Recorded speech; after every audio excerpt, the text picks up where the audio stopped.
मुअज़्ज़ज़ सामिईन, तमाम अहले मोहब्बत, अहले सुन्नत,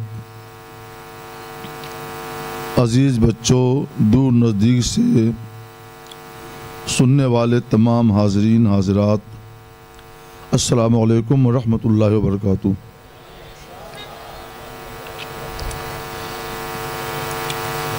तदारुसुल इल्म सातम लल्लैल खैरुम मिन इह्याई। एक सहाबी रसूल बयान करते हैं कि एक घड़ी थोड़ी देर रात में दीन की बातें सुनना सुनाना रात भर जाग कर नफल इबादत से बेहतर है। मैंने इस पे गौर किया तो समझ में आया कि बहुत से ऐसे मसाइल हैं कि उलमा और मुबल्लिगीन, फ़ुक़हा, मुफ्तियान दीन 1 मिनट में बता देते हैं, बयान कर देते हैं, और वो मसला ना मालूम हो किसी को तो उसकी जिंदगी भर की इबादत बेकार हो जाती है। इसलिए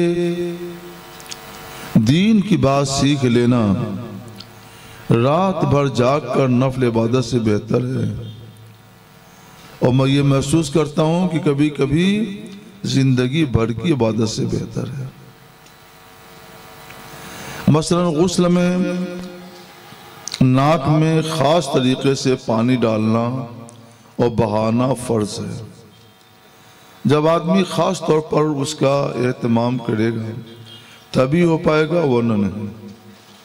मैंने 1 मिनट से कम इसको बयान कर दिया, आपने सुन लिया। लेकिन जो इस मजलिस में ना आए, इस मजलिस इल्म से दूर रहे, उलमा के पास ना हाजिर हो, उसने नहीं सुना, मसला भी नहीं जानता है, तो वो नहाता रहेगा, इबादत करता रहेगा, न उसका नहाना मकबूल न उसकी इबादत मकबूल। हमारे यहाँ दीन को समझने और समझाने में बड़ी गहराई का लिहाज किया जाता है। उलमा, फ़ुक़हा, अइम्मा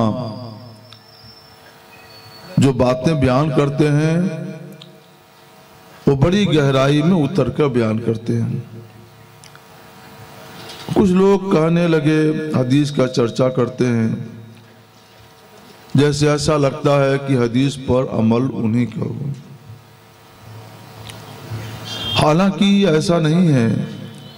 हदीस पर जो अमल हम अहले हक़, अहले सुन्नत व जमात का है,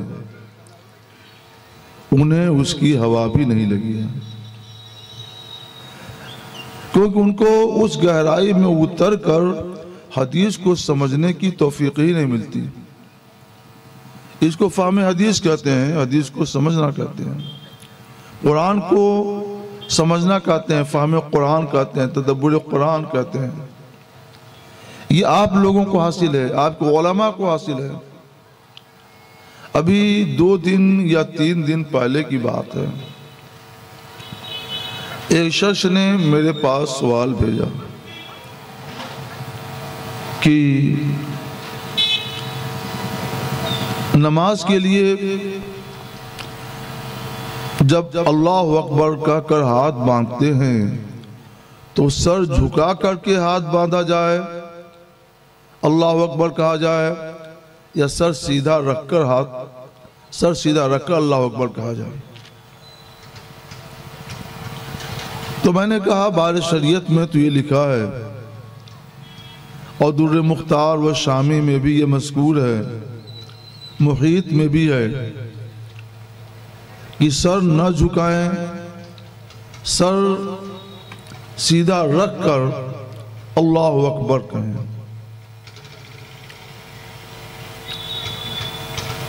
तो अजीब सा लगा उन्हें कि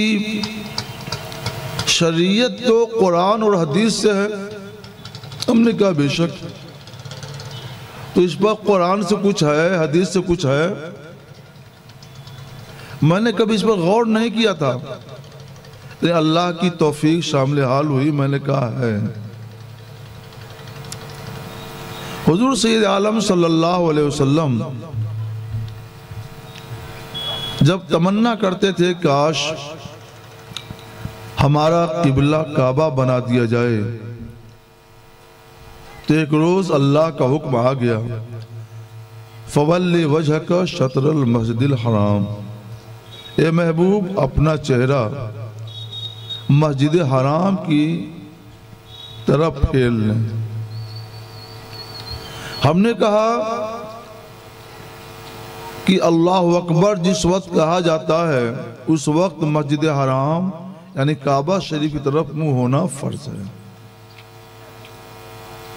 और जब काबा शरीफ की तरफ मुंह होगा, कुरान के इस लफ्ज़ पे गौर कीजिए, तो सर झुका होगा तो नहीं होगा, सर सीधा रहेगा तभी होगा। तो वो मुतासिर हुए। मैं ये बताना चाहता हूं कि हमारी फ़िक़्ह हनफी में ये छोटे छोटे मसले भी जो पाए जाते हैं, तो ऐसा नहीं है कि बस यूं ही उलमा ने लिख दिया, वो कुरान की तर्जमानी होती है, हदीस रसूलुल्लाह की तर्जमानी होती है। एक साहब मुझसे कहने लगे, वो एक मौलाना साहब थे, फोन किया कि हजरत जब अजान होती है तो कुत्ते भौंकते हैं, क्यों भौंकते हैं, क्या वजह है? तो अल्लाह की तौफीक शामिल हाल हुई।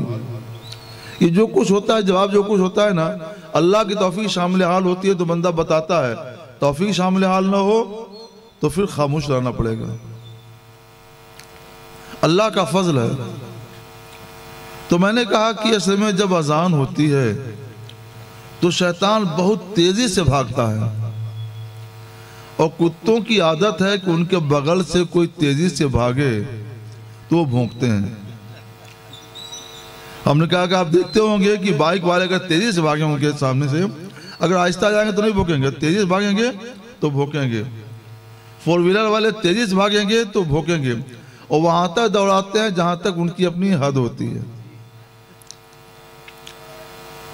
तो उनका शैतान भागता। हमने कहा हदीस पाक में हुजूर सैयद आलम सल्लल्लाहु अलैहि वसल्लम ने इरशाद फरमाया, जब अजान होती है तो शैतान बुलंद आवाज से रिया खारिज करता हुआ भागता है और मकाम रोहा तक भाग कर जाता है। पूछा गया मकाम रोहा कहाँ है? फरमाया 36 मील दूर। 36 मील का किलोमीटर बहुत हो जाएगा। इतनी दूर फौरन भाग कर चला जाता है। क्यों भागता है? ताकि अजान की आवाज उसके कान में न पहुंचे। जवाब दिया, मगर जवाब की बुनियाद हदीस रसूलुल्लाह पर है, हदीस सही पर है। सुभान अल्लाह, सुभान अल्लाह। सवाल है जी? अच्छा ठीक। एक तो वही सवाल है जो आते वक्त हम लोग डिस्कस कर, अच्छा, इमाम के पीछे क़िरात करने वाला मामला, तो उसको मज़ीद कुछ तफसील उसकी जानना चाहते हैं। जैसे कोई नमाज़ पढ़ रहा है और पीछे की सफ़ में है, इमाम के पीछे, और वहाँ उसको इमाम की आवाज़ सुनाई नहीं दे रही है, तो चुप रहना और सुनने का हुक्म तो उसके लिए है जो इमाम को सुन रहा हो। वो जो समझ रहे हैं वो पेश कर रहा हूँ आपके सामने। अब यहाँ तो आवाज़ नहीं आ रही है, तो क्या वो क़िरात कर सकता है? मज़हब हनफी में हम लोग इमाम आज़म को मानते हैं। उनके मज़हब में शरीयत का मसला ये है कि जब इमाम क़िरात कर रहा हो तो उस वक्त मुक्तदी चुप रहें, खामोश रहें। अगर आवाज़, क़िरात की आवाज़, तिलावत की आवाज़ सुन रहे हैं तो गौर से सुने और चुप रहे। दो फ़र्ज़ हैं उस पर। पहला फ़र्ज़ इस्तमिऊ, गौर से सुनना। दूसरा फ़र्ज़ अनसतू, चुप रहना। दूर है कि इमाम की आवाज़ वहाँ तक नहीं पहुँचती है, या ज़ोहर की नमाज है, असर की नमाज है, उसमें क़िराअत पस्त आवाज़ से की जाती है, पहली सब में भी रहे तो इमाम की आवाज़ नहीं सुनेगा। तो इन नमाजों में हुक्म है कि चुपचाप खड़ा रहे। इस बारे में कुरान पाक की आयत करीमा है, अल्लाह ताला फरमाता है, या अय्युहल्लज़ीना आमनू इज़ा क़ुरिअल क़ुरानु फ़स्तमिऊ लहू वअनसितू लअल्लकुम तुरहमून। देखिए, मसला तो बारे शरीयत में है, मगर जिक्र इसका, बयान इसका कुरान मुक़द्दस में है। अल्लाह फरमाता है, ईमान वालों, जब कुरान की तिलावत की, जब कुरान पढ़ा जाए तो गौर से सुनो और चुप रहो। जाहिर सी बात है कि मगरिब में, इशा में, फजर में कुरान की क़िराअत होती है, बुलंद आवाज़ से होती है, तो आदमी सुनता भी है। तो हुक्म है कि गौर से सुनो और चुप रहो।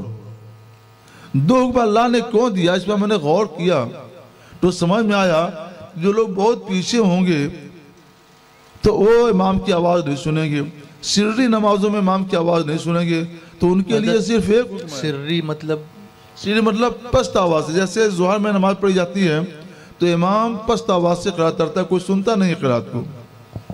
असर में पस्त आवाज़ से क़िराअत की जाती है, कोई इमाम की क़िराअत को सुनता नहीं है। जो क़िराअत सुनाई न दे पस्त आवाज़ से, वो सिर्री है। तो उनके लिए कुरान ने हुक्म दे दिया कि अनसितू, नहीं सुनते हो तो चुप रहो। ये तो तुमको मालूम है ना, कुरान की क़िराअत हो रही है तो चुप रहो। हदीस रसूलुल्लाह में, सही मुस्लिम शरीफ की हदीस सही है, हुज़ूर सैयद आलम सल्लल्लाहु अलैहि वसल्लम ने इरशाद फरमाया, इन्नमा जुअल इमाम लियुतम्म बिही, इमाम इसलिए बनाया गया है ताकि उसकी इक़्तिदा की जाए। फ़इज़ा कब्बरा फ़कब्बिरू, जब वो तकबीर कहे तो तुम तकबीर कहो। वइज़ा क़रा फ़अनसितू, और जब क़िराअत करे तो चुप रहो। जो हुक्म अल्लाह ने दिया वही हुक्म रसूलुल्लाह ने दिया सल्लल्लाहु अलैहि वसल्लम, चुप रहो। तो चुप रहने का हुक्म दो मुतलकन सरकार ने फरमाया, मुतलकन। इस मुतलक का तकाजा ये हुआ कि ज़ोहर और असर की नमाज हो, सिर्री क़िराअत वाली, तो भी चुप रहो, और फजर, मगरिब और इशा की नमाज हो, बुलंद आवाज़ से क़िराअत करने वाली, तो भी चुप रहो। चुप रहना फ़र्ज़ है। अच्छा, ऐसा क्यों है? इमाम आज़म रहमतुल्लाह अलैह ने जो हुक्म दिया, इसकी वजह क्या है? मसला तो यह है कि जो नमाज पढ़े वो सूरह फातिहा की भी क़िराअत करे, तो सूरह फातिहा की क़िराअत तो नहीं करेगा, और दूसरी सूरह भी पढ़े, दूसरी सूरह भी नहीं पढ़ेगा, तो बगैर क़िराअत के नमाज कैसे होगी? इमाम तो पढ़ रहा है लेकिन मुक्तदी तो नहीं पढ़ रहा है। जब मुक्तदी नहीं पढ़ रहा है तो मुक्तदियों की नमाज बगैर क़िराअत कैसे होगी? तो सुनिए, हदीस से रसूल है, सरकार अलैहिस्सलातु वस्सलाम इरशाद फरमाते हैं कि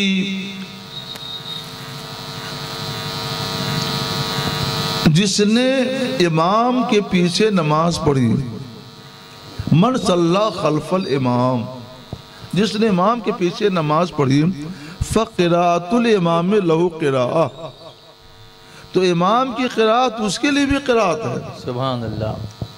इमाम ने क़िराअत की तो ये मुक़्तदियों के लिए भी क़िराअत हो गई, तो हो तो गई उनकी तरफ से भी क़िराअत। इसको आप समझना चाहते हैं तो एक वाक़या सुनिए जी। इमाम आज़म अबू हनीफा रहमतुल्लाह अलैह के ज़माने की बात है। खारजी जो थे वो ये कहते थे कि इमाम के पीछे भी मुक़्तदी क़िराअत करेगा। खारजी कौन होते हैं?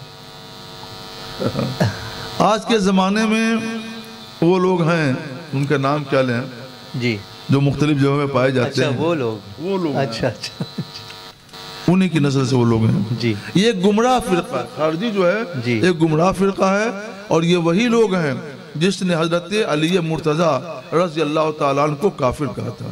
अल्लाहु अकबर। बेधड़क कह दिया, ये वही लोग खारजी हैं। अब ये लोग इमाम आज़म अबू हनीफा रहमतुल्लाह अलैह के पास आ गए, 70 घेर लिया और खंजर भी लिए हुए थे। आप हमें हमारा जवाब दें, वरना आपका काम ये हथियार करेगा।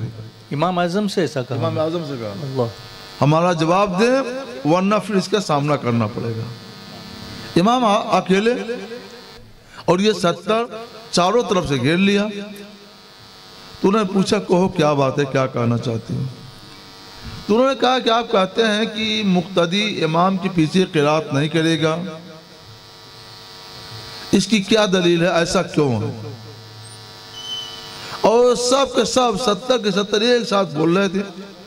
जब इमाम आज़म रहमतुल्लाह अलैह ने फरमाया, सुनो, हम अकेले हैं, तुम 70 हो, सब एक साथ बोल रहे हो, तो हम किसी की बात सुन रहे हैं, किसी की नहीं सुन रहे हैं, किसी की समझ रहे हैं, किसी की नहीं समझ रहे हैं। ऐसा करो, तुम लोग आपस में से अपने में से एक नुमाइंदा बना लो, जो साहिब इल्म हो, साहिब फ़िक़्ह हो, साहिब फ़हम दानिश हो, उसको अपना नुमाइंदा बना लो कि उसकी बात सबकी बात हो। वो जो कहे तो वो सबकी बात कही, वो बात सबकी बात नहीं जाए, उससे मैं बात कर लेता हूँ और तुम सब सुनो। उन्होंने कहा ये अच्छी राय है, और हमने फलां को अपना रहनुमा बनाया, नुमाइंदा बनाया, इसके बाद हम सब की बात होगी। तो इमाम आज़म रहमतुल्लाह अलैह ने फरमाया, तो फिर मुझे तुम समझना क्या चाहते हो? अगर तुम्हारे बनाए हुए एक नुमाइंदा की बात सारे लोगों की बात है, तो अल्लाह की तरफ से जो इमाम मुकर्रर किया गया है उसकी क़िरात सबके लिए क़िरात नहीं होगी, सबके लिए क़िरात है। मन सल्ला खल्फल इमाम फ़क़िरातुल इमाम लहु क़िरात। लिहाजा इमाम के पीछे क़िरात नहीं करना है, चुपचाप रहिए। क़िरात सुनिए तो गौर से सुनिए, और नहीं सुनिए तो चुप रहिए।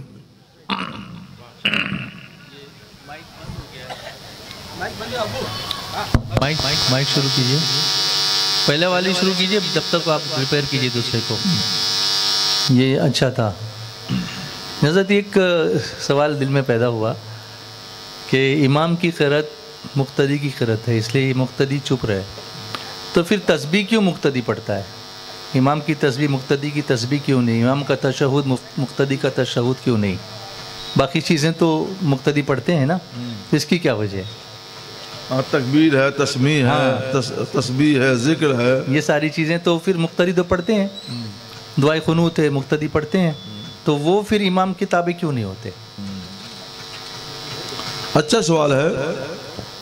कुरान की जो क़िरात है, इस इमाम अल्लाह ताला ने इमाम की क़िरात को मुक्तदियों की क़िरात बना दिया। अल्लाह ताला ने इमाम की क़िरात को मुक्तदियों की क़िरात बना दिया। रसूलुल्लाह ने इमाम की क़िरात को मुक्तदियों की क़िरात बना दिया, इसलिए। लेकिन समी अल्लाहु लिमन हमिदा कहना और रुकू में तस्बीह पढ़ना, सजदे में तस्बीह पढ़ना, दुआएं पढ़ना, दरूद पढ़ना, इनको रसूलुल्लाह सल्लल्लाहु अलैहि वसल्लम ने या अल्लाह तबारक व तआला ने इनके पढ़ने को मुक्तदियों को पढ़ना नहीं कहा। जब मुक्तदियों को पढ़ना नहीं कहा तो ये इनका पढ़ना इमाम मुक्तदी का पढ़ना नहीं होगा, लिहाजा यहाँ पढ़ना पड़ेगा। असल में शरीयत क्या है? ये अल्लाह की दिया हुआ कानून है।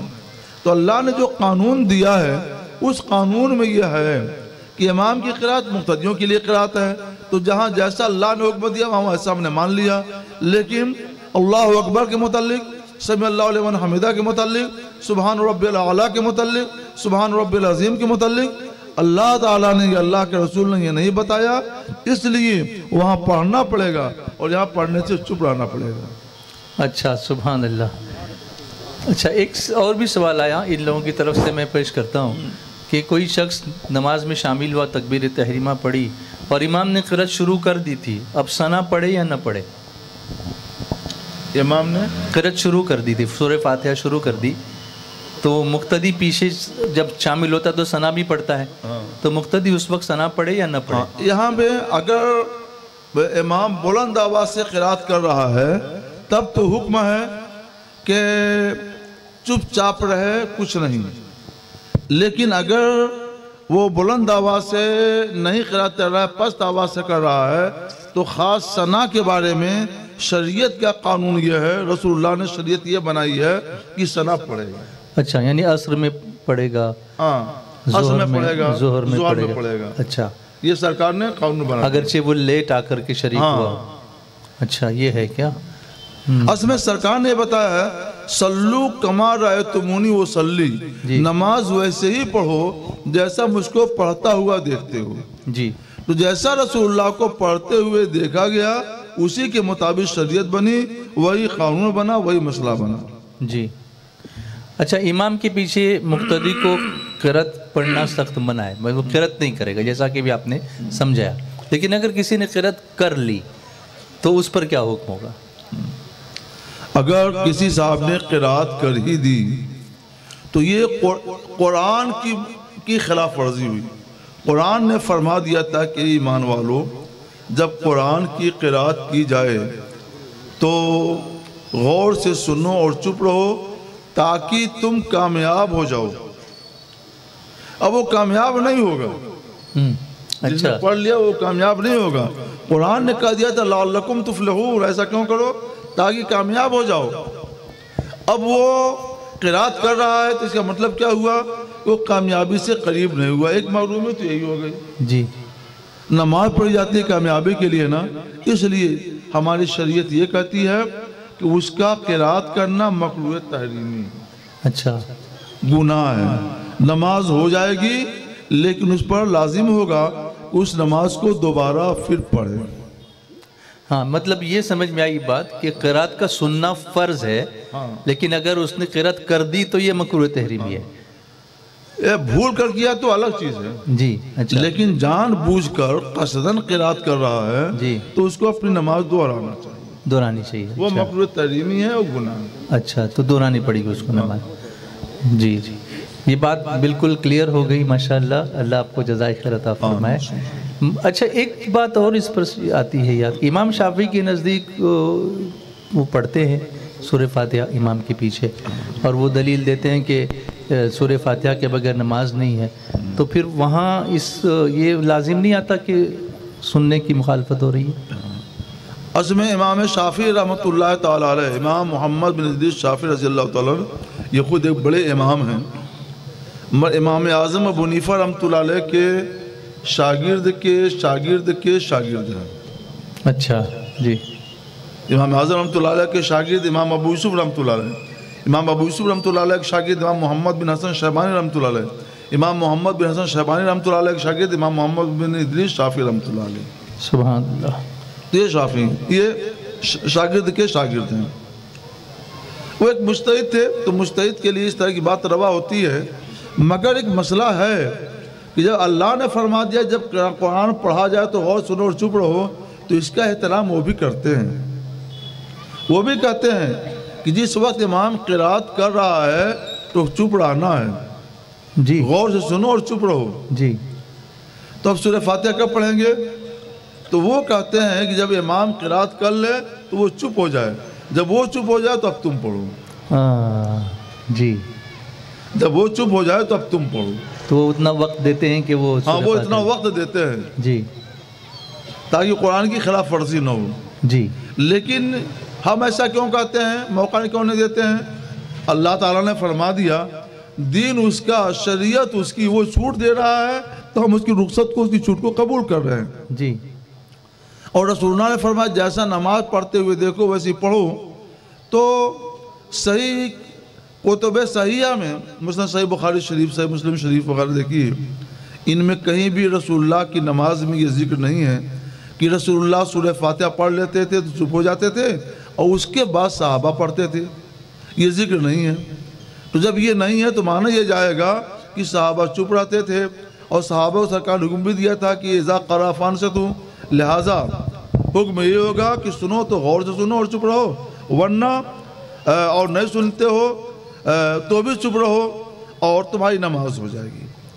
कभी ऐसा नहीं हुआ है कि इमाम खामोश हो गया क़िरात करके उसके बाद मुक़्तदियों को मौका मिला, ऐसा नहीं हुआ। जी जी, शुक्रिया।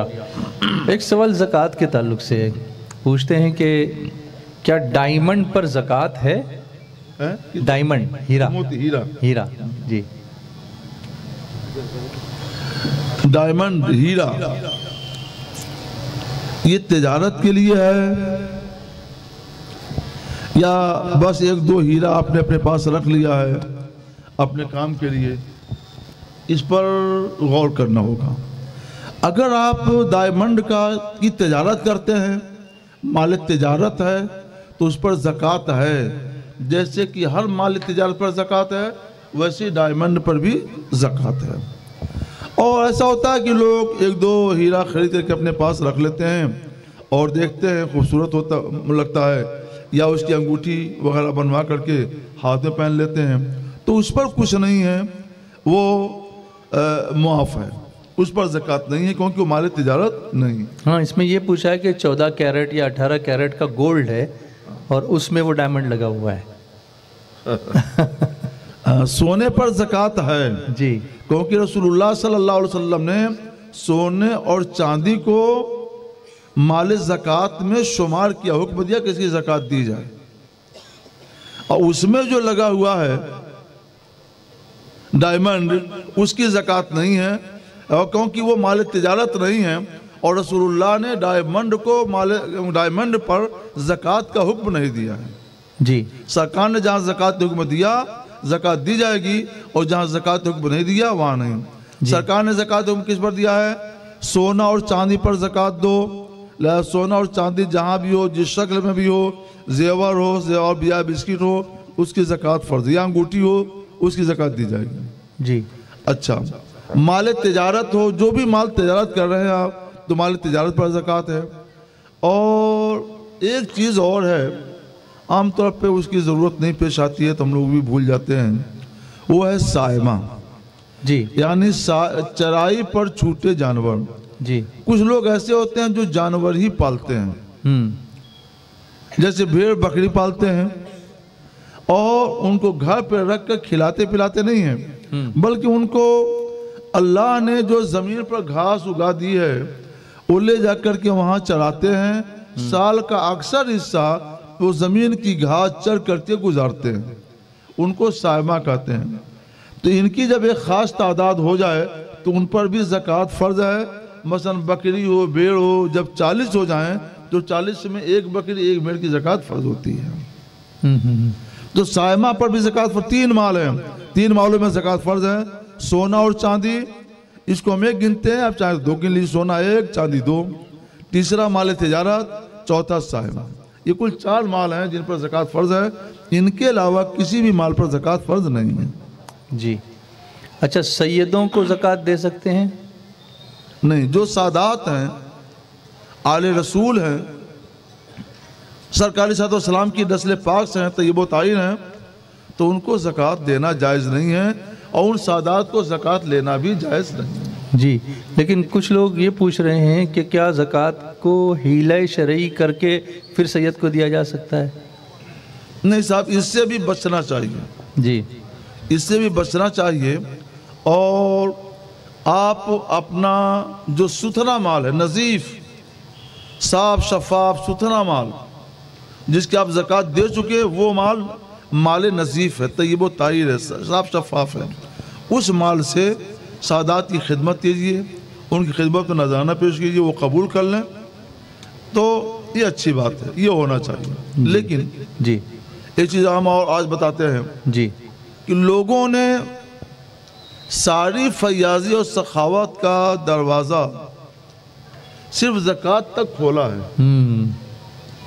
ज़कात देने तक तो बहुत फयाज है साहब, बहुत सखी, वो भी मुबल्लिगीन की कोशिशों से, सुन्नी दावत इस्लामी की कोशिशों से हुआ है ये भी। लेकिन ख़ास जो अपना माल है, उस माल में फयाजी नहीं करते हैं। माल कितना दिया, माल कितना अपने पास है? 100%। जी, 100% आपके पास माल है, इसमें 2.5% माल ज़कात का निकल गया, तो बाकी कितना बचा? 97.5%। जी, 97.5। हाँ, 97.5%। तो आदमी 2.5% से दुनिया का सब काम करना चाहता है और करता भी है, उसी में सबको निपटा लेता है। सादात भी उसी में से निपटा लेता है जी। और जो 97.5% आपके पास है, उससे सिर्फ आपका पेट भी नहीं भर पाता। ये फयाजी है, ये सखावत है? नहीं साहब जी। ऐसा नहीं होना चाहिए। अल्लाह ताला ने दो निज़ाम कायम किए हैं, एक निज़ाम ज़कात और एक निज़ाम सदक़ात। सदक़ात जी। निज़ाम ज़कात ये फ़कीरों के लिए है, फ़कीरों को दो, और सदक़ात अताया अल्लाह के लिए किसी को कुछ दे देना, ये सदक़ात है जी। नफल सदक़ा, इसको नफली अतिया नफली सदक़ा भी कहते हैं जी। ये सादात के लिए है, ये उलमा के लिए है, ये मुबल्लिगीन के लिए है, ये उफ़ाज़ क़ुर्रा मुअज़्ज़िन इमाम के लिए है, मुबल्लिगीन के लिए, इनके लिए ये जी। यहाँ सारा काम लोग 2.5% से कर लेते हैं और बाकी 97.5% हज़म कर लेते हैं। हज़मा भी बहुत अच्छा है बहुत अच्छा जी। ऐसा नहीं होना चाहिए जी। हमने एक आयत करीमा पढ़ी, अल्लाह ताला फरमाता है वला तुल्कू बिअयदीकुम इला तहलुका, जी। अपने आप को हलाकत में ना डालो। सैयदुल मुफस्सिरीन हज़रत सैयदना इब्न अब्बास रज़ियल्लाहु ताला अन्हुमा फरमाते हैं ये नफ़क़ा है, नफ़क़ा, अपने हाथों हलाकत में ना पड़ो, यानी नफ़क़ा खर्च करना न रोको, खर्च करना न रोको। खर्च करना रोक दोगे तो अल्लाह भी तुम पर अपना फजल रोक देगा, और खर्च करते रहोगे तो अल्लाह अपना फजल जारी रखेगा। सुभान अल्लाह। आज वही हो गया है कि हमने अपना ये खर्च करना रोक दिया, तो अब देखिए क्या है, मदरसे कस्म पुरसी के आलम में है, मुबल्लिगीन कस्म पुरसी के आलम में है, उलमा मुअज़्ज़िनीन इमाम खुतबा कस्म पुरसी के आलम में है। क्या क्या करते हैं, तब जाकर उनकी रोजी रोटी का इंतज़ाम हो पाता है। आपने 97.5% अपने लिए क्यों खास किया? 2.5% अगर ज़कात निकालते हैं ताकि फ़कीरों को दें, मोहताजों को दें, मिस्कीनों को दें, तो 2.5% अपने में से भी निकालिए, यानी 5% कीजिए। इस 2.5% में से सादात को दीजिए, उलमा को दीजिए, मुबल्लिगीन को दीजिए, इमामों और मुअज़्ज़िनों को दीजिए, उलमा को दीजिए जो दीन की खिदमत करते हैं। दीन के खादिम कहाँ से पैदा होंगे आप अगर नहीं देंगे तो? वो दीन की खिदमत करते हैं ताकि, और उसकी वजह से वो तिजारत नहीं कर पाते, खेती नहीं कर पाते, माल दौलत नहीं कमा पाते हैं, वो दीन की खिदमत करते हैं। आप कमाते हैं तो आप उनको क्यों नहीं देते हैं? आप उनको दीजिए, उनके लिए सहारा बनिए ताकि वो फ्री होकर के दीन की खिदमत करें। खैर, निज़ाम सदक़ात से सादात को दीजिए, और बाकी जो उलमा मुबल्लिगीन हैं जो दीन की खिदमत करते हैं उनको दीजिए।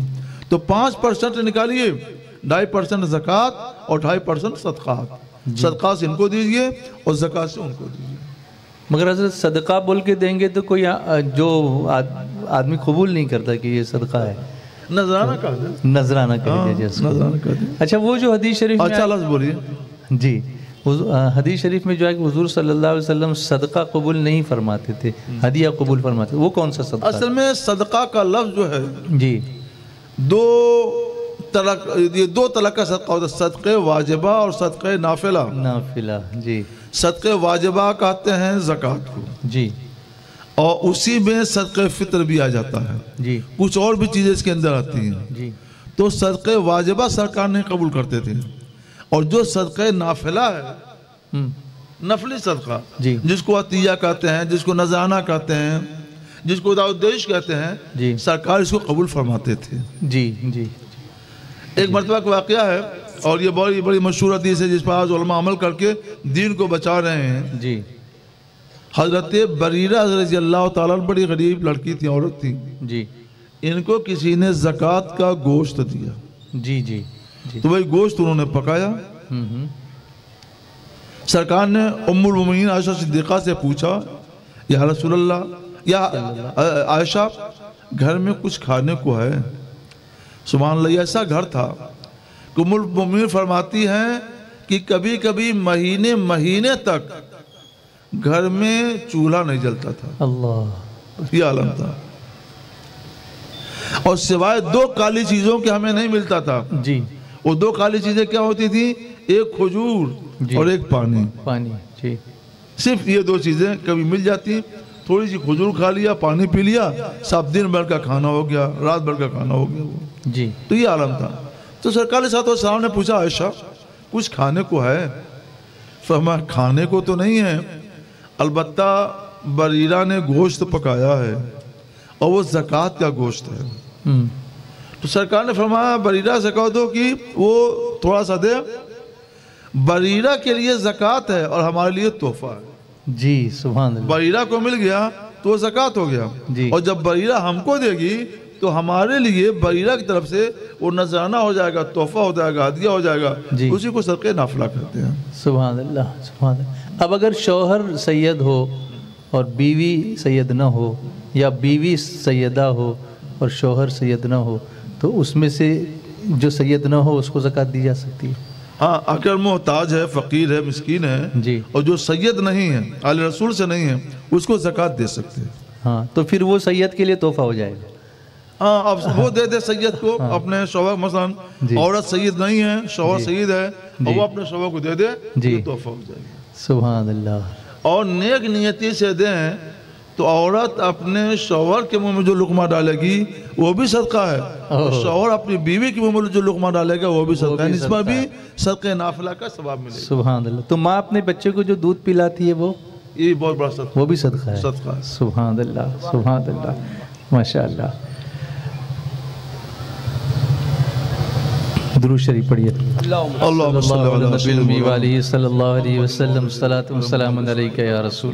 हज़रत आप जो बता रहे थे कि उम्मुल मोमिनीन आयशा सिद्दीक़ा रज़ियल्लाहु ताला अन्हा ने फरमाया कि हमारे घर में 2 काली चीज़ों के अलावा कोई चीज़ नहीं होती। एक महीने तक, एक महीने तक। एक तो खजूर है, तो खजूर तो काली होती है। फिर पानी फरमाया उन्होंने, तो पानी कहाँ काला होता है? असल में मसला साइंस का, तबक़ियात का, फिजिक्स का ये मसला है जी। तो कोई फिजिक्स का माहिर हो और उसने पानी पर तहकीक की हो, रिसर्च किया हो, तो वो इसमें इस ये बारे में तहकीक आई है। आई है ना। हाँ। तो वो बेहतर बताएगा। लेकिन सरकार अलैहिस्सलाम ने जी। पानी को ही बताया, तो हम तो कोई हिसाब साइंसदान नहीं है, हमें फिजिक्स मैंने थोड़ी पढ़ी है, थोड़ी सी मुस्लिम यूनिवर्सिटी में जी। थोड़ी फिजिक्स पढ़ी है, कुछ जानता हूँ, लेकिन जो माहिर है उनकी बात अलग है और मैं एक तालिब इल्म उसका हूँ, मेरी बात अलग है। जी। मैंने उसे अपनी सफ़ेद दीवार थी चूने वाली, तो पानी लेकर उस पर ऐसे डाला तो उतना हिस्सा काला नजर आया। जी माशाअल्लाह। फिजिक्स में तजर्बा होता है, तो जो सफ़ेद चीज़ हो लेकर उस पर डाल दीजिए तो उतना हिस्सा काला दिखेगा। जी। तो इस हैसियत से उसको काला कहा जा सकता है। जी, वो तहकीक भी यही बताती है, अभी जो साइंस की तहकीक है कि the colour of actual colour of water is greyish black. उसका जो असल कलर है, जो हम नहीं, हमारी आंख नहीं देख पा रही है उसको, लेकिन उसका जो असल कलर है वो ब्लैक है। ब्लैक है। सुभान अल्लाह। तो देखिए उस वक्त ही इसको जाहिर कर दिया। सुभान अल्लाह।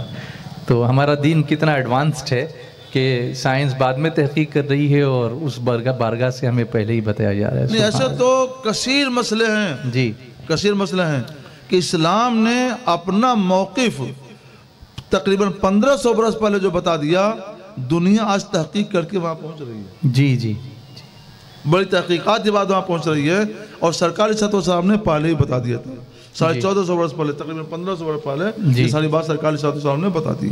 बहुत सी बातें हैं। सुभान अल्लाह। एक मरतबा जामे हमदर्द में जी, वहाँ यही बात आई कि उलमा को एडवांस बनना चाहिए। हमने कहा हम लोग एडवांस तो 1400 बरस पहले ही से हैं जी। जिसकी तहकीक आज आप लोग कर रहे हैं, उसकी तहकीक हमारी शरीयत ने 1500 बरस पहले कर दी है। हमसे ज़्यादा एडवांस आप नहीं हो सकते। जी सुभान अल्लाह। बताया जैसे कुछ, जैसे हाँ, तो हमने बहुत सी मिसालें दी थी। जी, एक मिसाल सुनिए, आप लोगों को बताता हूँ। हुजूर सल्लल्लाहु ताला अलैहि वसल्लम 2 कब्रों के पास से गुजरे। बुखारी शरीफ में भी हदीस है जी, और मुस्लिम शरीफ में भी हदीस है। 2 कब्रों के पास से गुजरे तो फरमाते हैं कि इन दोनों कब्र वालों पर अजाब हो रहा है, और किसी ऐसी बात की वजह से अजाब नहीं हो रहा है जिससे बचना इनके लिए बाइस मुशक्क़त हो, यानी आसानी से बच सकते थे। इनमें से एक चुगलखोर ही करता था और दूसरा पेशाब के छींटों से नहीं बचता था। नहीं, पेशाब इस तौर पर करता था कि उसके छींटे उड़कर इसके कपड़े या बदन पर पड़ते थे। तो पेशाब के छींटों से न बचने की वजह से अजाब में मुब्तला कर दिया गया, चुगलखोरी करने की वजह से अजाब में मुब्तला कर दिया गया। जी, एक हदीस में सरकार ने फरमाया है, लोग खड़े खड़े पेशाब करते हैं, ये नहीं होना चाहिए। जी, छींटे तो पड़ेगी ना। जी, इस्तनज़िउ मिनल बौल फ़इन्न आम्मत अज़ाबिल क़ब्र मिन। सरकार अलैहिस्सलाम का इरशाद है कि पेशाब के छींटों से बचो, क्योंकि कब्र के आम अजाब पेशाब के छींटों से होते हैं। अल्लाह अकबर। लोग समझते हैं कोई बात नहीं, कोई बात नहीं, खड़े होकर के अपना काम शुरू कर दिया। और जब कब्र में जाएंगे तो वहाँ अल्लाह के फरिश्ते भी अपना काम शुरू कर देंगे। अल्लाह अकबर। तो उससे डरिए, खड़े होकर पेशाब ना कीजिए, अदब के साथ जो शरीयत ने अदब सिखाया है बैठ करके पेशाब कीजिए। खैर जी, सरकार साहब ने फरमाया ऐसा करो, अपने साहबा से फरमाया कि खजूर की शाख लाओ। तो गए, खजूर की एक हरी शाख लेकर आए, हरी शाख, पत्ते हरे, शाख हरी, उसको तोड़कर 2 टुकड़े किया, एक टुकड़ा इस कब्र पर डाला और एक टुकड़ा उस कब्र पे डाला। साहबा ने पूछा या रसूलल्लाह ये क्या? खजूर की शाख आपने डाली, वो भी तोड़कर आधी आधी। तो फरमाया लअल्लहु, ये इसलिए मैंने किया है, लअल्लहु अन युखफ्फिफ अन्हुमा, ये इसलिए किया है ताकि अल्लाह इनसे अजाब को हल्का कर दे, कम कर दे। जी, मालम या बसा या मालम तयबसा, जब तक ये शाखें सूखे नहीं, खुश्क न हो, यानी तर रहे, उस वक्त तक उनसे अजाब में तखफीफ हो जाएगी, अजाब कम हो जाएगा, अजाब हल्का हो जाएगा। जी। तो अब वहाँ साइंसदान भी थे कि इसका क्या मतलब? हमने कहा देखिए इसका मतलब ये हुआ, सरकार ये बताना चाहते हैं कि खजूर की शाख जब तक तर है और हरी है, उस वक्त तक उसके अंदर हयात है जी, और जब तक हयात है वो तस्बीह पढ़ती रहेगी, और जब तक तस्बीह पढ़ती रहेगी तो कब्र वालों से अजाब कम होता रहेगा। सुभान अल्लाह। जी। तो पता चला कि नबातात में और पौधों में भी हयात है। जी जी जी जी। हम क्या मानते हैं, हमारा इस्लाम क्या कहता है? नबातात में और पौधों में हयात है, जिंदगी है, जानवरों में हयात और जिंदगी है, इंसानों में भी हयात और जिंदगी है। जी। मैं इंसानों की हयात सबसे आला, जी, उससे आला, उसके बाद आला जानवरों की हयात, और उसके बाद सबसे कम पौधों की हयात। जी। तो मैंने कहा कि हम इंसानों को भी हयात मानते हैं और जानवरों के लिए भी हयात मानते हैं और पौधों नबातात के लिए भी मानते हैं। जी। उसकी दलील हदीस पाक है। हमने कहा आप लोगों ने अब तहकीक करके बताया है कि पौधों में, दरख्तों में हयात होती है। जी जी। और हमारे आका सल्लल्लाहु अलैहि वसल्लम ने तकरीबन 1500 वर्ष पहले ही बता दिया है कि उनके अंदर वो बात फरमा दी है जिस अक्ल वाले समझते हैं कि उनके अंदर हयात होती है। जी जी। अच्छा, इत्तेफाक से इंडियन साइंटिस्ट ही हैं जिन्होंने ये डिस्कवरी की थी। अच्छा माशाल्लाह। कि नबातात में जान होती है, हयात होती है। डॉक्टर जगदीश चंद्र बोस नाम था उनका, तो उन्होंने ये तहकीक की थी। तो इंडियन साइंटिस्ट है, लेकिन हमारे आका ने तो पहले ही बता दिया। हमारे आका ने पहले बताया, इनका ये नजरिया है जी, और सरकार का फरमान है जी। नजरिया में ख्याल होता है कि ऐसा हो सकता है जी। ये आज एक नज़रिया कायम करते हैं और बाद में दूसरा साइंसदान आता है तो नज़रिया बदल देता है। मगर सरकार सल्लल्लाहु ने जो बात बयान फरमा दी, न वो उस वक्त बदली, न आज बदली, न क़यामत तक बदलेगी। जी। एक साहब ज़कात के ताल्लुक से पूछ रहे हैं कि 1 तोला सोना है उनके पास और कुछ नहीं है, दूसरा माल 1 तोला सोना है। अब उसकी कीमत तो 52.5 तोला चांदी को पहुंच जाती है, तो क्या उसको ज़कात देनी होगी? हाँ, हमने सोचा है कि अब इसकी तहकीक कर ली जाए जी, लेकिन अब तक हुक्म यही है जी कि सरकार सल्लल्लाहु ने अलग अलग करके बयान कर दिया है कि जिसके पास सोना हो तो सोना अंग्रेज़ी रुपये से 8 रुपये बराबर होना चाहिए। 8 रुपये? 8 रुपये के बराबर, जितना वजन 8 रुपये अंग्रेजी रुपये, 8 रुपये का सिक्का, 8 सिक्का। अच्छा अच्छा अच्छा। अंग्रेजी दौर में जो रुपया चलता था ना, तो अभी तो वो 11 ग्राम 664 मिलीग्राम का होता। तो अभी तो वो सिक्का नहीं है ना? हाँ, लेकिन उसका वजन तो है ना। अच्छा, उसका वजन 11 ग्राम 664 मिलीग्राम होता है। अच्छा जी। तो उसका उसको हम नापते हैं उसके वजन से, पैमाइश करते हैं उसके वजन से जी। तो 8 रुपये भाव होना चाहिए। अब 8 रुपये को ज़रब दे दीजिए 11 ग्राम 664 मिलीग्राम से, जितना होगा उतने ग्राम जब सोना पाया जाएगा तो उस पर ज़कात फर्ज होगी। ये सरकार का फरमान है। अच्छा, 20 का सरकार ने फरमान दिया। जी जी जी। तो 20 मिसकाल का 8 रुपये भर होता है, और 8 रुपये भर के आज के राज आला वजन से कितना होगा वो मैंने बता दिया। मोबाइल खोलिए, फ़ोन जो के देख लीजिए। जी जी। और चांदी के लिए सरकार ने बताया कि 200 दिरहम होना चाहिए। 200 दिरहम ये अंग्रेजी दौर के रुपए से 56 रुपये भर होता है जी। इसको भी 11 ग्राम 664 मिलीग्राम ज़रब दे दीजिए, जितना हो जाएगा उतना 653 ग्राम और 384 मिलीग्राम काल्पनिक होता है जी। तो या कुछ कम, तो उतना हुआ। तो सरकार सलाम ने एक हाथ मुकर्रर कर दी है, सोना इतना होना चाहिए, चांदी इतनी होनी चाहिए जी। जब चांदी उतनी होगी तो ज़कात फर्ज होगी जी। सोना इतना होगा तो ज़कात फर्ज है। सिंगल सिंगल हो तब भी? सिंगल सिंगल हो तब भी। अच्छा, और थोड़ा ये हो थोड़ा वो हो तो चांदी को पहुंच जाए, हाँ तब तो अलग है, अलग मसला है। इसको ऐसे समझ सकते हैं जी। सिर्फ मर्द ही मर्द हो बच्चे नहीं पैदा होंगे, सिर्फ औरत ही औरत हो बच्चे नहीं पैदा होंगे। जी जी। तो ये एक आम तौर पर समझने की चीज़ है। जी जी। लेकिन दोनों का मिलाप होगा जी तो लड़की पैदा हो सकती है, लड़का भी पैदा हो सकता है, दोनों हो सकते हैं जी। ऐसे ही हमारे उलमा फरमाते हैं शरीयत की मसला है कि किसी के पास सोना भी हो चांदी भी हो तो अगरचे चांदी मसलन कम है और सोना भी कम है मगर दोनों को मिला दीजिए तो उनका दाम 56 रुपये भर चांदी के दाम के बराबर पहुंच जाता है या उससे ज़्यादा हो जाता है तो उस पर ज़कात फ़र्ज है। मिलाप हो गया ना, मिलाप हो गया। जब मिलाप हो गया तो ज़कात फ़र्ज हो जाएगी। तना रहेंगे तब देखा जाएगा ये कितना है वो कितना है जी। जब उतना होगा तब ज़कात फ़र्ज होगी वरना नहीं होगी। जी जी जी जी, समझ गए माशाल्लाह, बहुत अच्छी तरह आपने समझा, मिसाल भी बड़ी बेहतरीन अता फरमाई जी। अब एक साहब पूछते हैं कि दाढ़ी अगर न हो यानी दाढ़ी मूंढते हो तो नमाज होती कि नहीं? दाढ़ी मूंढते हैं हाँ, तो नमाज होगी कि नहीं? अगर होगी तो क्या दाढ़ी न होने की वजह से सवाब में कमी होगी? यानी आपने अपने लिए सारी सहूलतें सोच ली। सबसे पहले देख लीजिए सरकार सलाम की इरशाद है आफुल लोहा, दाढ़ियाँ बढ़ाओ। जी।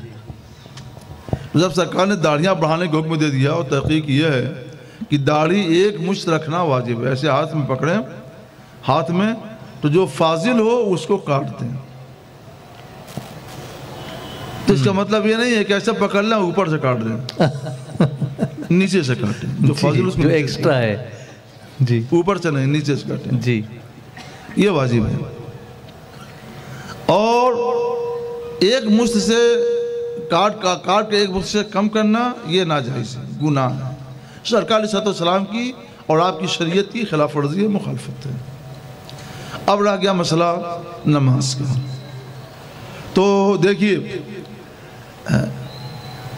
अल्लाह रहमा ने फतवा रज़िया में लिखा है कि गुनाह पर मुश्तमिल होकर जो नमाज पढ़ी जाएगी वो नमाज मकरूह तहरीमी होगी। अल्लाह अकबर। जब दाढ़ी मुड़ा रहा है तो गुनाह पर मुश्तमिल है, यानी गुनाह से वो सटा हुआ है, जुड़ा हुआ है, गुनाह से लग करके जो नमाज पढ़ी जाएगी वो नमाज मकरूह तहरीमी होगी। लिहाजा फासिक मौलिन की अपनी नमाज भी मकरूह तहरीमी होती है। दूसरा वाला मसला ही नहीं है, एक ही मसला है साफ साफ, फासिक मौलिन की अपनी नमाज भी मकरूह तहरीमी होती है। लिहाजा इससे बचिए, दाढ़ियाँ बढ़ाइए, अल्लाह तबारक व तआला आपके चेहरे को भी पुरनूर करे और आपकी वजह से इस्लाम को भी पुरनूर बनाए। सुभान अल्लाह, सुभान अल्लाह। यूट्यूब के चैनल्स की कमाई हलाल है या नहीं? यूट्यूब जी, यूट्यूब में होता क्या है, ताक़ीक़ की ज़रूरत है, लेकिन मैं एक चीज़ आपको बतला दूँ, असल में यूट्यूब की जो कमाई होती है वो यूट्यूब वाले क्यों देते हैं, किस चीज़ का मुआवजा देते हैं, किस चीज़ की उजरत देते हैं, इस पर गौर करना चाहिए। ये नहीं है कि तकरीर बड़ी अच्छी हो रही है, नात बहुत अच्छी हो रही है, क़िरात बहुत अच्छी हो रही है तो उनको पसंद आए देती, ऐसा नहीं है। वो ये है कि आप नात शरीफ पढ़ते हैं बहुत अच्छी, तो उसकी वजह से उनके यूट्यूब पर एक बहुत बड़ा मजमा आपने इकट्ठा कर दिया। फ्री में उनकी मेहनत भी नहीं लगी और आपने हज़ारों हज़ार का एक बड़ा मजमा इकट्ठा कर दिया। तब उनको उनमें अपनी तिजारत का प्रचार करना आसान हो गया। वो अपनी तिजारत है उसमें प्रचार करते हैं। तिजारत आमतौर पे हलाल होती है, हलाल तिजारत का प्रचार हलाल और हराम तिजारत का प्रचार हराम। तो अगर वो हलाल तिजारत का प्रचार कर रहे हैं, आपके जमा किए हुए मजमे में हलाल तिजारत का प्रचार कर रहे हैं, और कोई मर्द आकर ठीक सही अंदाज से मुनासिब अंदाज से प्रचार कर रहा है, तो उसकी उजरत लेना जायज़ है, क्योंकि आपने मजमा इकट्ठा किया, उन्होंने प्रचार कर दिया, तो न वो काम गुनाह न ये काम गुनाह, लिहाजा मजदूरी लेना उसकी जायज़। लेकिन ये प्रचार कैसे होता है? सिर्फ मर्द ही नहीं करते हैं, कभी कभी गैर महरम अजनबी लड़कियां आती हैं और वो अजीब-ओ-गरीब अंदाज से प्रचार करती हैं। वह अंदाज हया के खिलाफ होता है, इस्लाम उसकी इजाज़त नहीं देता। तो उस पर कोई मदद की नीयत से करता है तो ये गुनाह है। तो जिसने इस अंदाज से प्रचार किया तो वो अंदाज, वो तरीक़ा गलत है। वो और तिजारत अगर हलाल है तो कोई आदमी ये नीयत रखे कि सिर्फ हलाल तिजारत पर प्रचार का वो मुआवजा लेंगे तो उसकी इजाज़त हो सकती है। मगर जहाँ गैर महरम लड़कियाँ हों और इस तरह के डांस वगैरह के ज़रिए लोगों को लुभा करके प्रचार करती हूँ तो उससे बचना ही चाहिए। अगर उसका ताल्लुक़ प्रचार से है लेकिन तरीक़ा तो गलत है ना जी, तरीक़ा गलत है, तो इस तरीक़े से बचा जाए तो ये अच्छा है। लेकिन अगर किसी ने लिया और उसकी नीयत यह है कि वो हलाल तिजारत पर प्रचार का मुआवजा ले रहे हैं, यानी इन्होंने मजमा इकट्ठा कर दिया और मजमा इकट्ठा करने की वजह से वो मुआवजा दे रहे हैं, तो इस हद तक हम इजाज़त दे सकते हैं जी। मगर बहुत मोहतात रहना चाहिए। उलमा अगर इससे बचें तो अच्छा है। जी जी सर, एक सवाल ऑनलाइन ख़रीदो फ़रोख्त के ताल्लुक़ से आया। चीज़ें जो ऑनलाइन बेची जाती हैं या ख़रीदी जाती हैं, तो इसका शरई हुक्म क्या है? ऑनलाइन चीज़ों को ख़रीदना बेचना जी, जैसे ऑर्डर ऑनलाइन ले लिया फिर उसके बाद उसको घर भेजते हैं लोग। आजकल ये ख़रीदारी बहुत आम हो चुकी है, बहुत आम हो चुकी है, और अब इससे रोकना और लोगों को बचाना मासियत से मुश्किल हो चुका है। ज़माना बदलता है तो अहकाम में भी बदलाव आता है, तो हम इसकी इजाज़त देते हैं अगर उसके अंदर कोई बड़ी ख़राबी अलग से नहीं पाई जाती है। सिर्फ इतनी सी बात है कि मसलन ऑनलाइन ऑर्डर दे दिया कि इतना माल फलां को भेज दो और वहाँ से और बिल मुझको भेज दो, बिल आ गई, उसका दाम अदा कर दिया और माल दूसरे के चला गया, तो इस हद तक हम इजाज़त देते हैं, कर सकते हैं। असल मज़हब में इसका हुक्म कुछ और है, लेकिन इसके अंदर आम तौर पे लोग मुब्तला हो गए हैं। उलमा और ख़वास भी चीज़ें लेते हैं, जानते हैं, फिर भी ख़रीदते हैं और लेते हैं, हदिया कबूल करते हैं, सब कुछ होता है। तो तमाम ख़वास सबका इब्तिला आम हो गया है और अब इससे बचा नहीं जा सकता। लिहाजा लोगों को मासियत से बचाने के लिए हम इस हद तक की इजाज़त देते हैं। जी, इदरीस भाई मज़ीद जानना चाहते हैं क्रिप्टो करेंसी के बारे में। क्रिप्टो करेंसी जी, क्रिप्टो करेंसी अभी भी ये सिलसिला मेरे ख्याल से 6-7 साल से तो चल रहा है जी, 6-7 साल 8 साल हो गया चल रहा है जी। और आज भी क्रिप्टो करेंसी माल नहीं है। माल क्यों नहीं है? वो माल उसे कहते हैं शरीयत की निगाह में जी, माल उसे कहते हैं जिसे वक्त ज़रूरत के लिए ज़ख़ीरा बनाकर जमा करके रखा जा सके जी, और जब वक्त आए तो उसमें से निकाल करके अपनी ज़रूरत पूरी की जाए। तो इसको ज़ख़ीरा बना करके जमा करके रखा नहीं जा सकता है। लेकिन ऑनलाइन जमा कर सकते हैं ना, उसको कंप्यूटर पे तो जमा कर सकते हैं। हाँ, कंप्यूटर पे जमा कर सकते हैं। तो कंप्यूटर पे जो उसका वजूद होता है ना जी, तो वो वजूद हकीकत में कोई वजूद नहीं है। अच्छा, हाँ, वो वजूद हकीकत में कोई वजूद नहीं है। कंप्यूटर पर तो बहुत सी चीज़ें हैं जी। कंप्यूटर पर तो सूरज भी है, चांद भी है, लेकिन उसको कोई नहीं खरीदता है। हालांकि सूरज का चांद की हकीकत मौजूद है जी। और कंप्यूटर पर बहुत से नज़ारे भी हैं जी। अच्छे अच्छे, उन नज़ारों को नहीं खरीदता है। बहुत डाउनी चीज़ें भी हैं, उन डाउनी चीज़ों को नहीं खरीदता है। कंप्यूटर पर जो इस तरह की चीज़ें हैं और उनको दिखलाया जाता है, उनका हकीकत में खारिज में इस दुनिया में उनका कोई वजूद नहीं है। माल वो है जो मौजूद हो, उसको हाथ में लिया जा सके, किसी को दिया जा सके, तो ऐसा कुछ नहीं है। इसका कोई वजूद नहीं है, हकीकी वजूद तो इसका कोई नहीं है। तो माल का हकीकी वजूद होता है, उसका कोई हकीकी वजूद नहीं है, इसलिए ये माल नहीं है। और जब माल नहीं है तो इसको ख़रीदना, बेचना, इसका कर्ज लेना देना, ये सब जायज़ नहीं है।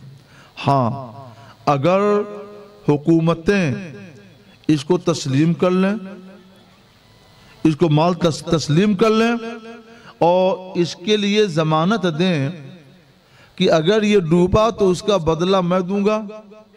मसलन क्रिप्टो करेंसी 1000 की है, ये सर्वर ख़राब होगा या और कोई ख़राबी होगी जिसकी वजह से वो ख़त्म हो गया तो 1000 मैं दूंगा।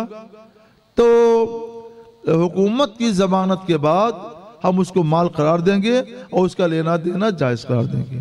लेकिन जब तक हुकूमत उसकी ज़मानत नहीं ले रही है, गारंटी नहीं ले रही है, तब तक हम भी उसकी इजाज़त नहीं दे सकते।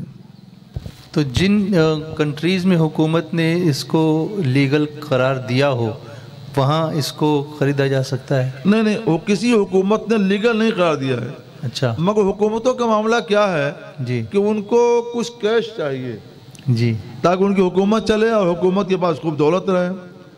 तो जहाँ कहीं कहीं हुकूमतों ने ये किया है कि जो लोग कारोबार करते हैं क्रिप्टो करेंसी का, तो उनके ऊपर टैक्स लगा दिया है। अच्छा, उनके ऊपर टैक्स लगा दिया है। हाँ। कि तुम करो, तुम्हारी मर्जी, हमको इतना टैक्स दिया करो, टैक्स दे दो बस। टैक्स दिया करो। हाँ। अगर जमानत नहीं ली, हाँ, जमानत नहीं ली है, मतलब करो और टैक्स दो, डूब गए तो तुम डूबो। हाँ, तुम डूबो, तुम जाओ, हमको इससे कोई मतलब नहीं। जी जी, जमानत नहीं ली, गारंटी नहीं ली है। जी हाँ। वो एक चीज़ याद आई, अपने जो करेंसी नोट है ना, जैसे अपने इंडिया का रुपीज़ है, तो उस पर रिजर्व बैंक के गवर्नर की तरफ से वो लिखा हुआ होता है, लिखा होता है, वचन होता है, धारक को 500 रुपये अदा करने की जमानत देता हूँ, वचन देता हूँ, वचन देता हूँ। जी जी, ये जमानत है जी। और इसमें कोई जमानत नहीं है।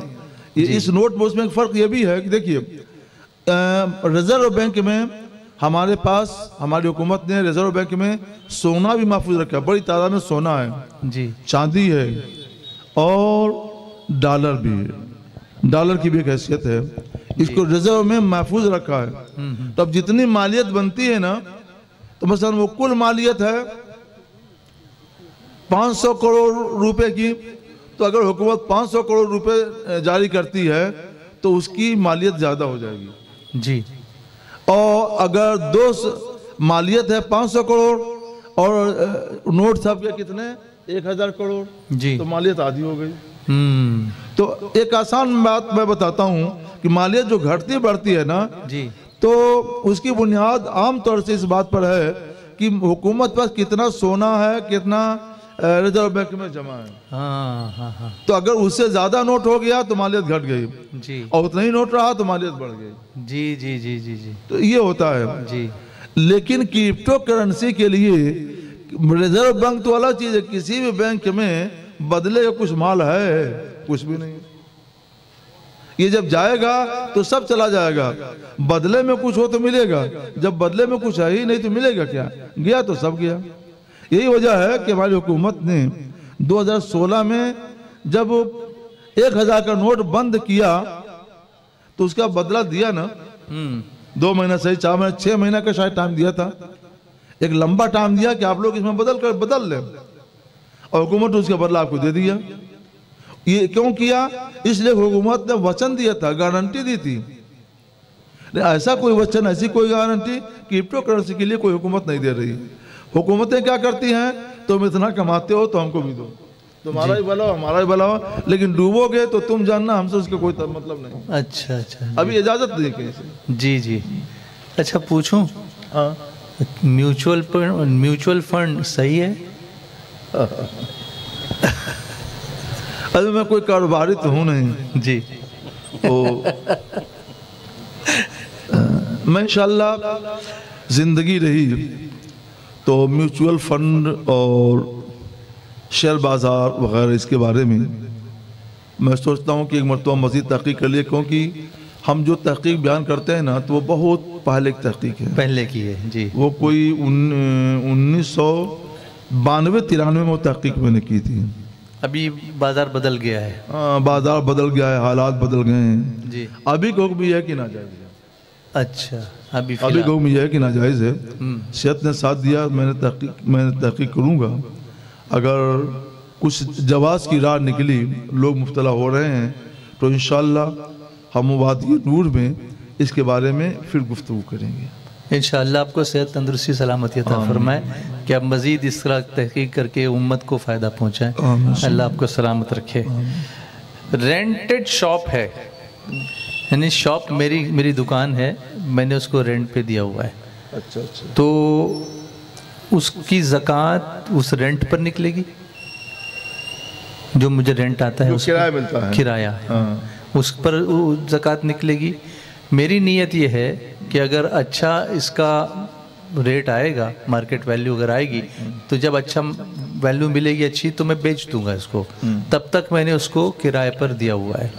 जब तक शॉप दुकान किराए पर है, रेंट पर है, तब तक रेंट पर ज़कात होगी, किराए पर ज़कात होगी जी। उसकी ज़कात किराए के हिसाब से अदा करते रहें।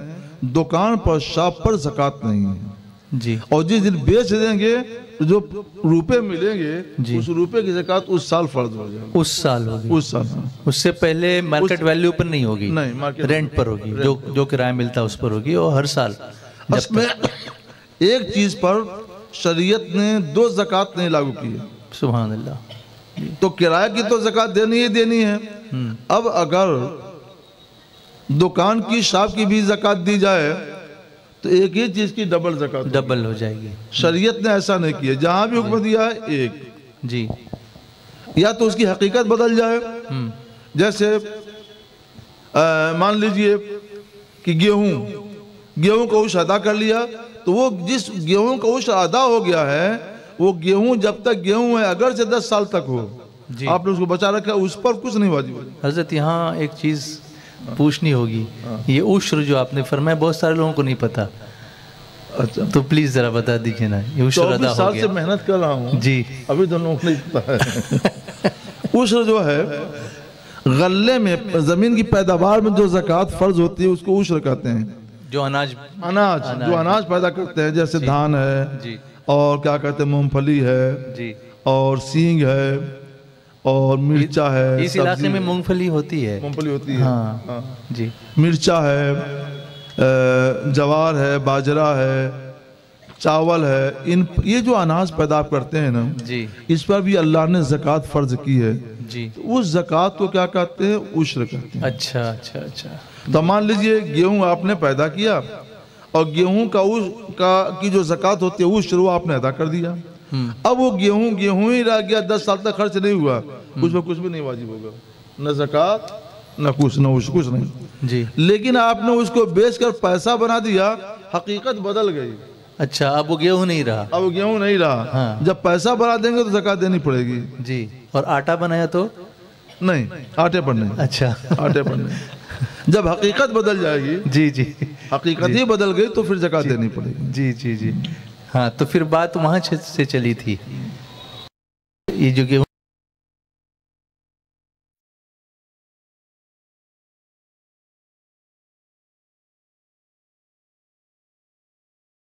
इस्लाम ने एक माल पर ज़कात नहीं लाजिम की है। जी जी हाँ, ये बता रहे थे आप जी। डबल ज़कात नहीं लाजिम की है। लिहाजा जब किराए पर, रेंट पर ज़कात है तो शॉप पर ज़कात नहीं होगी जी। वो लाजिम आया कि डबल ज़कात हो।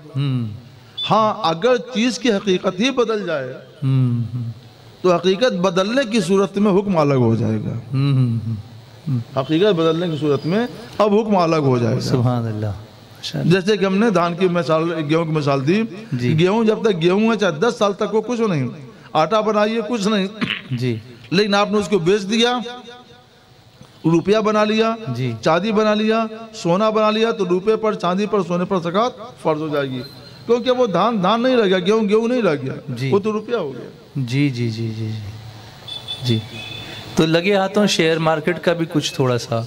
हाँ, शेयर मार्केट में मैंने बताया ना जी कि अब तक हुक्म यही है कि नाजायज़ है, मुसलमान इससे बचें। जी। शेयर मार्केट, इस तरह की जितनी भी कारोबार हैं, शेयर मार्केट है और क्या कहते हैं म्यूचुअल फंड है, जी इन सब पर हम इंशाल्लाह गौर करते हैं। जी।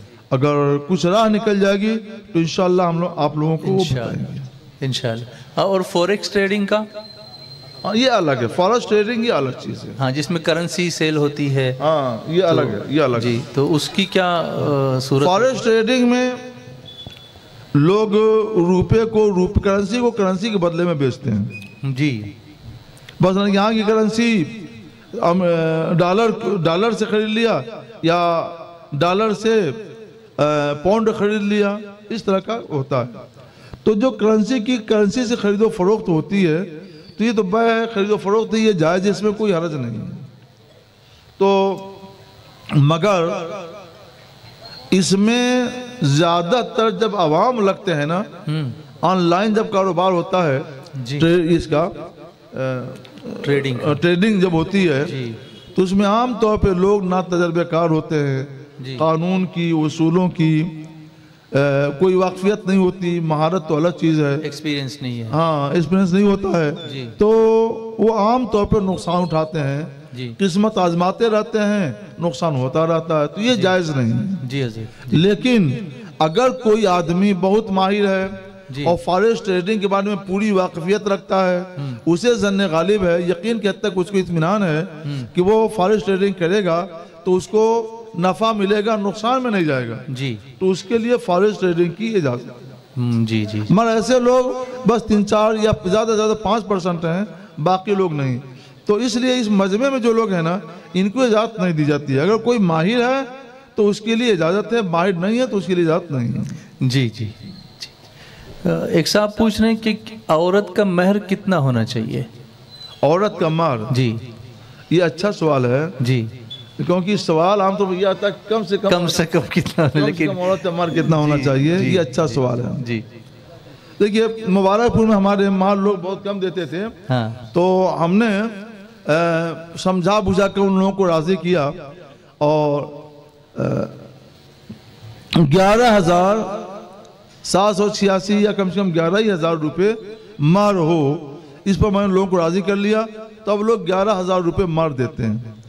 लेकिन अब दूसरा ऐलान जल्दी करेंगे ताकि बच्चियों का फ़ायदा हो। असल में महर के बारे में होना ये चाहिए, और ख़ास तौर पर आज के ज़माने में, कि महर की मिक़दार ज़्यादा से ज़्यादा हो जी, और 51,000 रुपये से कम न हो। जहाँ लोग ज़्यादा देते हैं सुभान अल्लाह, बहुत अच्छी बात है, लेकिन जहाँ लोग कम देते हैं वहाँ के लिए मैं कहता हूँ कि 51,000 रुपये से कम नहीं होना चाहिए।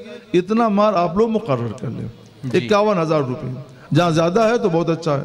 और सबसे बेहतर यह है कि खातून जन्नत हज़रत सैयदा फ़ातिमा ज़हरा रज़ी अल्लाह ताला अन्हा का जो महर हुज़ूर सर्वर कायनात सल्लल्लाहु अलैहि वसल्लम ने मुकर्रर किया था, वो महर मुकर्रर कीजिए। उसको महर फ़ातिमी कहते हैं। महर फ़ातिमी कितना है? 1 किलो 800 ग्राम, 1 किलो 800 ग्राम और गालबन 144 मिलीग्राम है। उसको ना छोड़ दीजिए तो अभी 1 किलो 800 ग्राम चांदी है। 1 किलो 800 ग्राम चांदी ये हमारे फ़ातिमी है, और इसका लिहाज कीजिए। इतना अगर माल मुकर्रर करते हैं तो बहुत अच्छा है। और अगर आप महर उधार रखते हैं तो महर चांदी में मुकर्रर कीजिए या महर सोने में मुकर्रर कीजिए, रुपये महर मत मुकर्रर कीजिए।